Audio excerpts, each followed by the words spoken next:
Cuma sebenarnya banyak jebakan Batman, jadi tiba-tiba bisa ngejeblos. Digital mining tuh sebenarnya apa sih? Simple. Simple. Ini dong, minuman kekinian banget.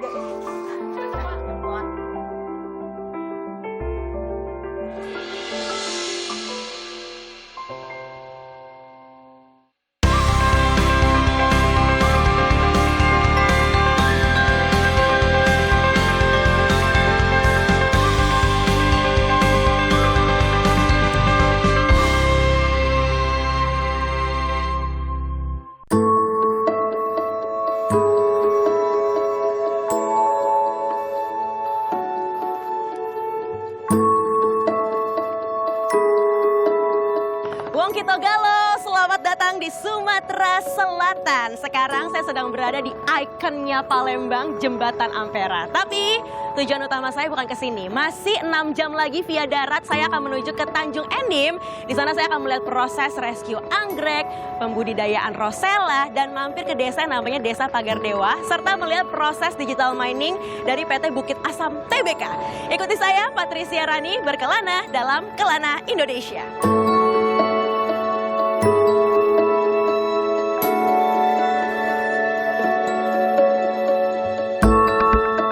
Untuk memulai perjalanan saya dalam berkelana, hal pertama yang akan saya lakukan adalah mengikuti aktivitas rescue anggrek di sekitar area pertambangan batubara.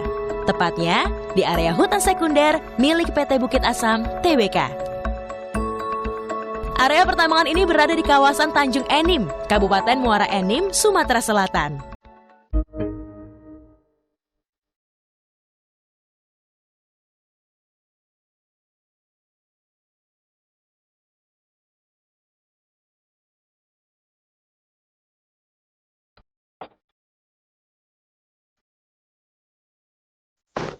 Ketika suatu wilayah mau dibuka menjadi lahan tambang, maka flora-flora di dalamnya tuh harus direscue terlebih dahulu supaya dia tetap asri, tetap terus ada. Nah, sekarang saya sedang perjalanan menuju mau merescue anggrek. Mobil cuma itu sampai di sini saja. Selanjutnya kita akan jalan kaki ke dalam hutan.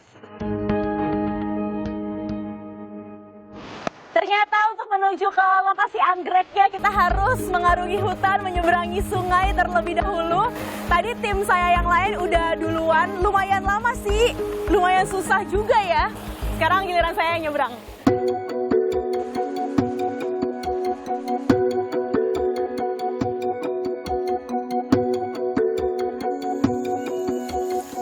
Nah, saya udah hampir sampai spotnya, soalnya udah ketemu sama Mas Pungki dari BKSDA. Selamat siang Mas Pungki. Selamat siang, Mbak.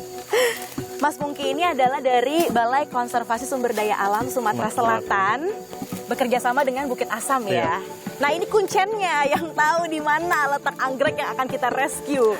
Ini masih harus buka jalur gini emang ya Mas? Ya, harus memang buka jalur karena memang lokasi buat satu spesies ini itu cukup ribet dilaluinya, cuman ya semoga kita dapat jenisnya.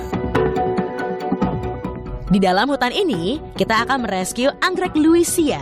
Anggrek ini merupakan anggrek asli dari Pulau Sumatera. Alasan utama penyelamatan anggrek ini dikarenakan anggrek merupakan polinator yang sangat bermanfaat bagi tanaman di sekitarnya.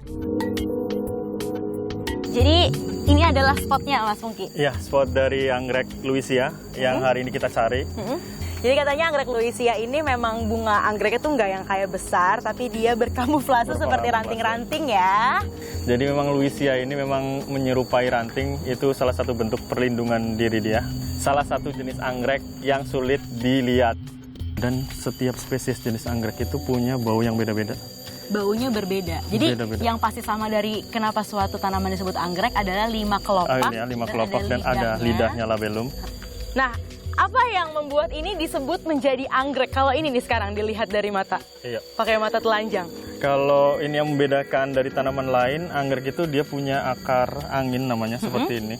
Si anggrek ini dia bisa menyerap kelembapan itu dari udara. Jadi walaupun kondisi di ininya kering, cuman mereka bisa menyerap kelembapan dari udara. Kenapa akar anggrek atau akar angin ini sedikit kasar dan kemudian hijau karena mereka juga berfotosintesis di akarnya juga. Berarti prosesnya sendiri dari sini itu nanti akan seperti apa lanjutannya, Mas Pungki? Jadi setelah kita rescue, kemudian ditransport ke greenhouse dan akan diaklimatisasi. Setelah itu, spesimen yang sudah dikembangbiakan akan dikembalikan lagi ke habitatnya. PT Bukit Asam Tbk juga bekerja sama dengan BKSDA Sumatera Selatan dalam pembuatan greenhouse untuk proses pembibitan. Di sana saya akan melihat anggrek-anggrek lain yang sudah direscue dari area hutan sekunder yang tadi. Ya, jadi sekarang Louisia akan kita tanam lagi di sini. Gak boleh terlalu lama supaya hasilnya lebih maksimal ya berarti Mas Pungki. Oke, ayo.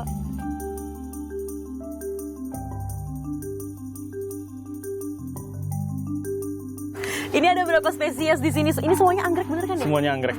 Jadi dari tahun 2018 kita sudah merescue sekitar 32 spesies yang ada di PT Bukit Asam.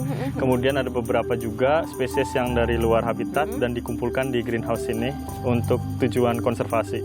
Nah selanjutnya Louisia akan kita treatment seperti apa? Iya, jadi nanti di treatment kita rendam dengan larutan anti stres, kemudian langsung kita tanam di papan pakis dan langsung ditaruh di sini.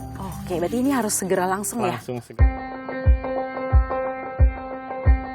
Seperti yang dikatakan Mas Pungki, proses pertama kita rendam terlebih dahulu anggrek Louisia ke cairan anti-stres selama kurang lebih 15 menit. Cairan ini berfungsi untuk perangsangan akar dan meningkatkan survival rate dari anggrek yang direndam. Setelah itu anggrek ditanam pada media papan pakis lalu diikat dengan benang agar tidak jatuh dan akarnya dapat cepat mengikat pada media tanamnya. Terakhir, kita taruh anggreknya dan menjaga kualitas kelembapan area sekitar agar anggrek-anggrek yang ditanam di sini dapat tetap sehat sampai akarnya muncul. Sekarang kan sudah banyak sekali ya spesies anggrek yang dibudidayakan di sini, direhabilitasi. Jadi sekarang sudah ada yang siap untuk kita lepas liar.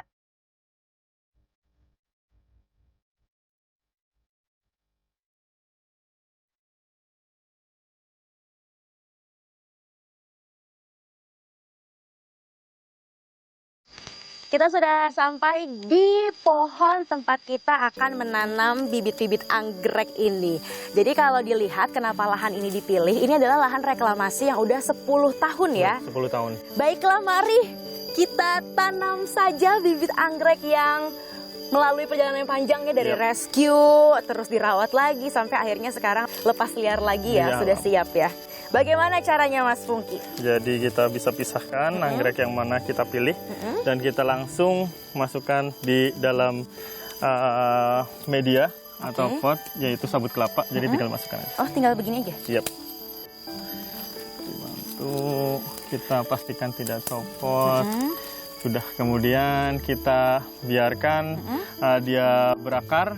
Kalau bisa memang untuk menanam anggrek ini pada musim-musim hujan, karena itu akan melembabkan si akarnya dan akan memacu proses percepatan pertumbuhan si akar itu sendiri.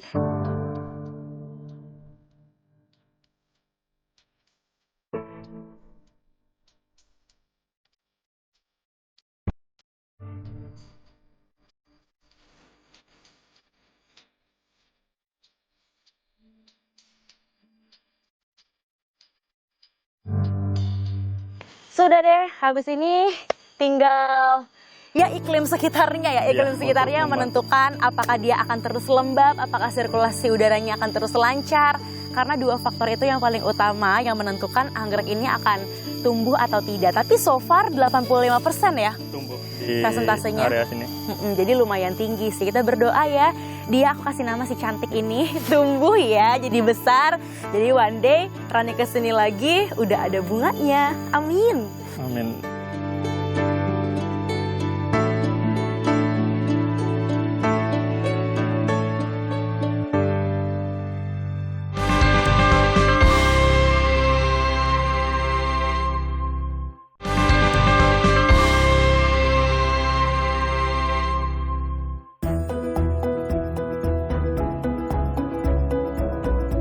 Bukit Asam TBK merupakan pertambangan yang sudah menggunakan sistem digital mining. Saat ini saya sudah berada di Mine Control Center. Saya akan masuk ke dalam dan mengulik lebih jauh lagi mengenai sistem digital mining. Dan sebenarnya apa sih dampak positif dari sistem ini bagi operasional dari PT Bukit Asam TBK?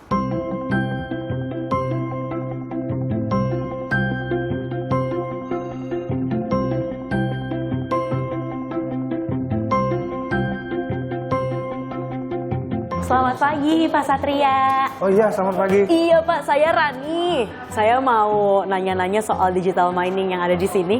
Boleh ya Pak? Boleh, boleh. Nah, saya sedang bersama Bapak Satria Wirawan, Vice President Teknologi Informasi. Yes. Nah, digital mining Pak, jadi dari rumah saya udah penasaran digital mining itu sebenarnya apa sih? Digital mining bagi kita adalah suatu tools yang membuat kita menjadi lebih powerful. Waduh, sebuah tools yang membuat menjadi powerful. Nama Iya. toolsnya sendiri memang disebut digital mining atau ada nama sistemnya sendiri Pak? Iya, kalau di Bukit Asam kita sebut yang namanya CISEA. CISEA? CISEA itu Corporate Information System dan Aplikasi Enterprise. Oke. Jadi di CISEA itu kita memblending semua proses di penambangan, baik itu supply chain maupun non supply chain menjadi satu kesatuan yang menjadikan itu merupakan tool-tool yang sangat powerful bagi kita semua. Tapi awalnya latar belakang CISEA ini dibuat tuh kenapa Pak alasannya? Bisnis komoditi itu fluktuatif. Kadang harga bisa turun, kadang harga bisa naik. Kita harus survive.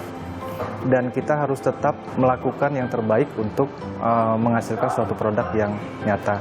Nah, berkaitan dengan itu, dengan tidak pastinya nilai komoditi, kemudian semakin tingginya target produksi, maka kita tidak bisa mengandalkan sepenuhnya dari teknologi manual. Jadi kita butuh teknologi-teknologi yang mempermudahkan semua lapisan di Bukit Asam untuk lebih efisien dan optimal dalam melakukan pekerjaan. Tapi siapa sih sebenarnya yang pertama menggagas digital mining CISEA yang ada di PT Bukit Asam TBK ini? CISEA di Bukit Asam digagas secara langsung oleh teman-teman di Bukit Asam. Jadi Bukit Asam mempunyai orang-orang yang berkompeten, paham terhadap proses bisnisnya, paham terhadap teknologi yang digunakan, maka kami meng-create itu semua dengan secara swakelola. Sendiri ya Pak? Iya, kami create sendiri, kami memanfaatkan teman-teman di teknologi informasi, kemudian ada teman-teman juga ini ada di perawatan, dan ada juga di penambangan yang punya basic kompetensi untuk meng-create sesuatu. Wah, berarti salah satunya Pak Satria ini sebenarnya harus lagi Vice President Teknologi Informasi. Nah, kalau di PT Bukit Asam TBK sendiri, sudah digunakan di mana saja Pak CISEA ini? CISEA itu bagi kami adalah kebanggaan, dan CISEA juga sudah kami daftarkan juga ke hak kekayaan intelektual. Kemudian untuk proses paten lagi kami proses. Nah, kemudian karena hak kekayaan intelektualnya ada di Bukit Asam, jadi kami juga berhak untuk mendistribusikannya atau mengimplementasikannya ke berbagai afiliasi yang ada di Bukit Asam. Saat ini CISEA itu sudah digunakan hampir di seluruh anak perusahaan di Bukit Asam. Wow, berarti sebenarnya nggak cuma proses pertambangan di sini saja ya, tapi tools ini, digital mining CISEA ini bisa digunakan dalam berbagai macam industri selama masih menjadi afiliasi dari PT Bukit Asam TBK itu sendiri.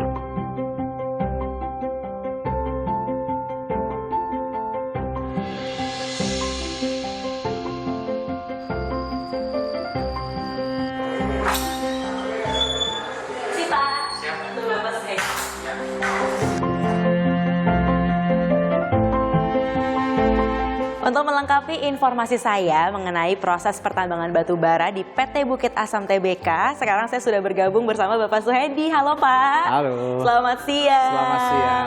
Bapak Suhedi ini adalah Direktur Operasi dan juga Produksi dari PT Bukit Asam TBK. Sebenarnya prosesnya tuh terdiri dari apa saja? Baik. Jadi memang proses penambangan batu bara ini sebenarnya paling simpel sih dibandingkan pertambangan mineral. Jadi yang pertama adalah kita melakukan eksplorasi. Eksplorasi tujuannya untuk mengetahui di mana posisi batu bara itu ada. Kemudian setelah itu dibuat peta geologinya, kemudian dilakukan pemboran untuk melakukan akurasi seberapa banyak atau kemana saja sebaran daripada batu bara itu. Nah, setelah itu baru dibuat perencanaan tambang. Jadi ada model geologi, nanti ada softwarenya, kita buat petanya, nanti dari sana baru dibuat rencana tambangnya, berapa jumlah cadangan yang ada, nanti berapa stripping rasionya, jadi mana yang ekonomi yang akan kita tambang nanti. Nah, setelah itu baru kita biasanya melakukan proses penambangan. Nah, untuk melakukan proses penambangan ini ada beberapa hal yang perlu disiapkan. Yang pertama, lahannya dulu. Lahannya harus bebas ya. Jadi walaupun kita memiliki izin usaha pertambangan, tapi kalau lahannya belum diselesaikan, itu nggak boleh ditambang karena itu haknya orang lain. Jadi kita hanya izin di bawahnya. Kemudian kalau itu sudah kita bebaskan, baru kita siapkan peralatannya untuk melakukan penambangan itu. Nah, proses penambangan di PTBA ini semuanya dilakukan secara tambang terbuka. Ya, kalau dulu kita punya tambang bawah tanah di Ombilin, tapi sekarang sudah tutup. Jadi sekarang semuanya tambang terbuka. Nah, dari sana nanti kita proses ya, kita gali. Nanti dari tambang dikirim ke stockpile. Dari stockpile nanti kita kirim ke train loading station, TLS namanya. Ya, nah itu nanti langsung dibawa ke kereta. Dari kereta ini sebagian dibawa ke pelabuhan kita yang ada di Tarahan, Lampung. Yang sebagian kita bawa ke Dermaga Kertapati, Palembang. Kalau proses bisnisnya Pak, pertambangan batu bara nih tahapannya apa saja? Ya, kita akan menambang batu bara, tentunya sudah tahu dulu siapa nanti yang akan menggunakannya. Pasarnya nanti kemana, kemudian jumlahnya berapa, ya kan? Kemudian batu bara yang dibutuhkan tipikal kualitasnya yang seperti apa. Seperti itu. Berarti memang batu bara dari PT Bukit Asam ini sendiri diekspor juga ke berbagai macam negara. Kemana saja Pak, kalau boleh tahu? India, Cina, Jepang, Korea, dan lain-lain. Wow. Tetapi ini kan karena DMO, kita ini kan PTBA-nya BUMN. Jadi kita prioritaskan dulu untuk kebutuhan dalam negeri. Jadi sekarang sekitar 60-40% lah. Jadi 60% kita untuk kebutuhan dalam negeri, yang sisanya untuk keluar. Oke, baik, terima kasih sekali Bapak Soedi untuk waktunya, untuk informasinya tentang tambang batu bara di PT Bukit Asam Tbk. Terima kasih. Mari Pak.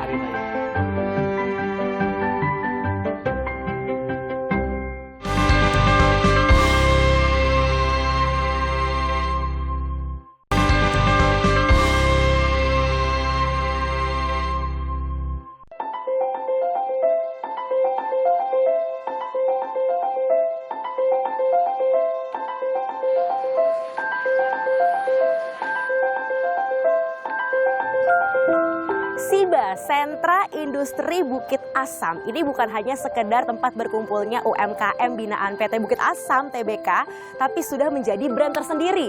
Jadi ada banyak sekali di sini, SIBA Kopi, SIBA Songket, dan salah satunya yang saya mau fokusin banget hari ini adalah yang di samping saya, SIBA Rosella.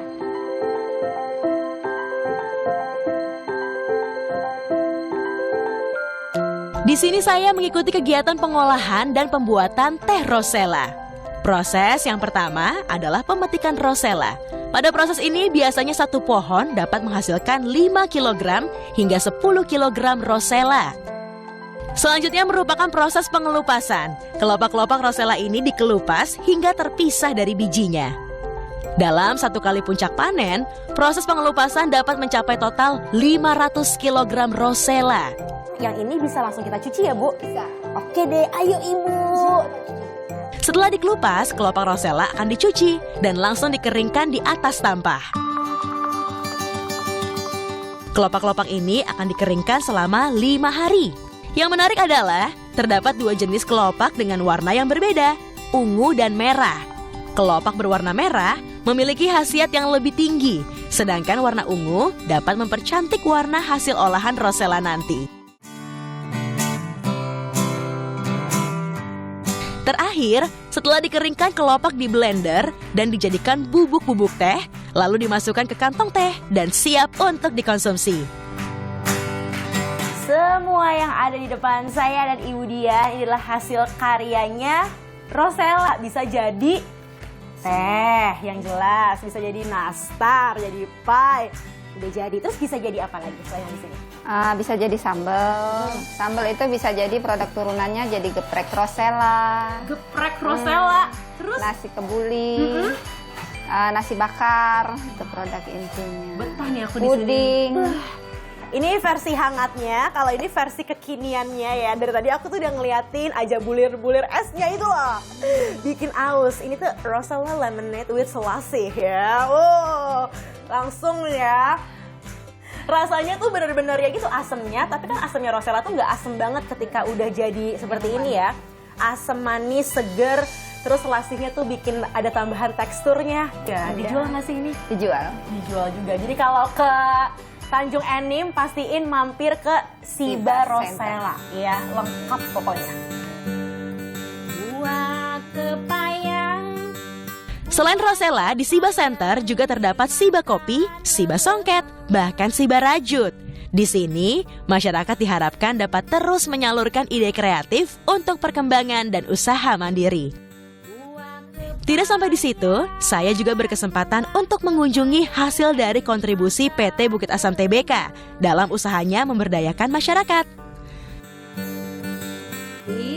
Dulu banyak masyarakat di Desa Tanjung Agung yang berprofesi sebagai penambang di pertambangan tanpa izin. Namun sejak 3 tahun yang lalu, PTBA datang dan akhirnya mencoba memberikan peluang bisnis baru bagi masyarakat. Salah satunya yang mau saya lihat sekarang, tambak ikan. Siang, Pak. Dapat gak ikannya? Coba, Pak, mau lihat boleh nggak?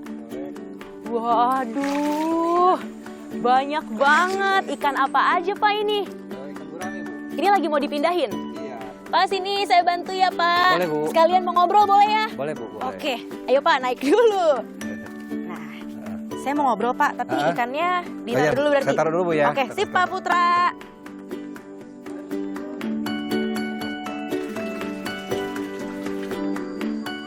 Pak Putra, Iya, Bu. sejak kapan tambak ikan ini akhirnya Pak Putra miliki dan kelola? Kita ngelola tambak ikan ini dari 2013, Bu. Tapi peran PTBA masuk sejak tahun berapa? PTBA masuk dari tahun 2019, Bu. Perannya apa aja, Pak? Awalnya kita diajak direkrut untuk pelatihan gitu dari 2019 awal, kemudian kita jadi mitra dan binaan dari PTBA sampai sekarang, Bu. Pelatihannya berarti ada juga ya, Pak? Ada, ya. Kita udah ikut pelatihan, waktu itu ada ikut pelatihan budidaya lele, ada ikut pelatihan gurame. Kemarin kita juga sempat dikirim ke Wonogiri, ikut pelatihan juga di sana gitu. Jadi lengkap ya? Alhamdulillah. Gak cuma datang, tapi Betul. juga ngasih pelatihan dan Betul. akhirnya ngasih dampak positif juga. Nah, maaf Pak Putra, tapi kan dulunya Pak Putra ini adalah penambang di pertambangan tanpa izin. Kenapa akhirnya Bapak mau berubah dari profesi yang satu ini ke profesi yang sekarang? Alhamdulillah setelah kita ajak diedukasi sama PTBA, akhirnya kita terbuka peluang usaha lain gitu, Bu. Makanya kita ada kebetulan ada tanah punya orang tua yang punya potensi, akhirnya kita manfaatkan ini lokasi. Jadi emang ya sebenarnya udah punya dari dulu sumber daya Betul, alamnya. Dilatih sama PTBA dan Betul. akhirnya bisa menghasilkan kayak sekarang. Heeh. Selain tambak ikan, sebenarnya tuh ada hal lain lagi ya, Pak? Kayak ada beras juga kalau nggak Betul, salah, beras betul, organik. betul. Heeh. Terus abis itu ada apa lagi ya, Pak, kira-kira? Kopi, Bu. Kopi juga ada, Iya, jadi sebenarnya banyak yang bisa sama dieksplor. peternakan juga. Oh, jadi sebenarnya banyak banget nih yang bisa dieksplor di daerah sini ya, Nah, karena betul. pelatihan dari PTBA. Bener banget. Oke deh Pak, kalau gitu saya mau pamit, mau lihat komoditas yang lain dulu Oke, ya. siap. Terima Terima kasih, Bu. kasih Pak Sama-sama, Putra.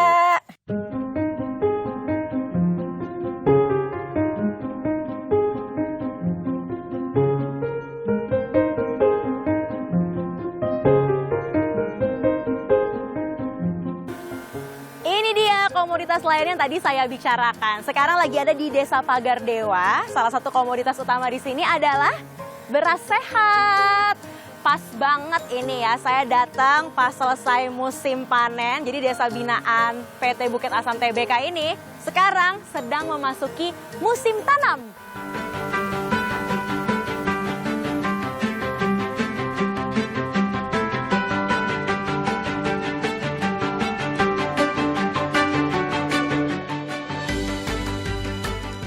Desa Pagar Dewa ini terkenal sekali loh, karena berasnya tuh sehat. Jadi emang dari dulu kan masyarakat di sini tuh memang bercocok tanam ya Pak? Iya, dari dulu-dulu memang bercocok tanam. Tapi apa nih Pak bedanya ketika akhirnya PTBA terlibat dalam proyek ini? Di sini sudah menjamur sistem riba dan rentenir di sini.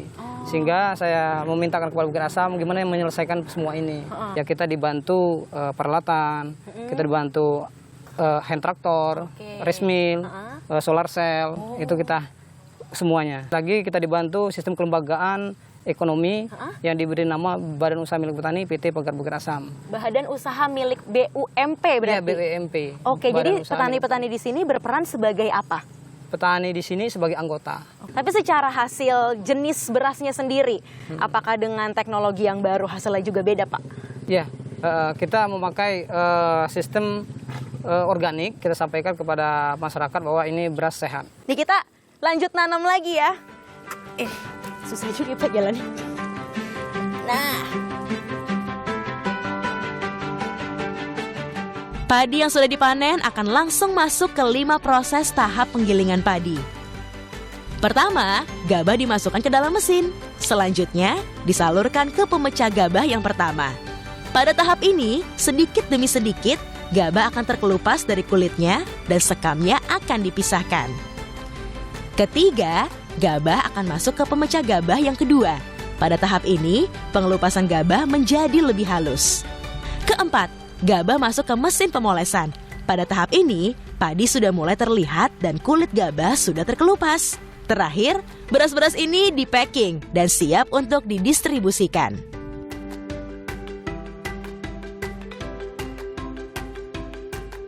Setelah berkelana di Tanjung Enim, saya menyadari satu hal. PT Bukit Asam Tbk tidak hanya peduli pada proses pertambangan batu bara saja, tapi juga peduli dengan lingkungan dan juga masyarakat yang ada di sekitarnya. Mulai dari rescue anggrek, digital mining, kemudian budidaya rosella, dan juga pertanian beras sehat, semuanya bermanfaat untuk lingkungan dan juga masyarakat. Ikuti terus Kelana saya, Patricia Rani, di Kelana Indonesia.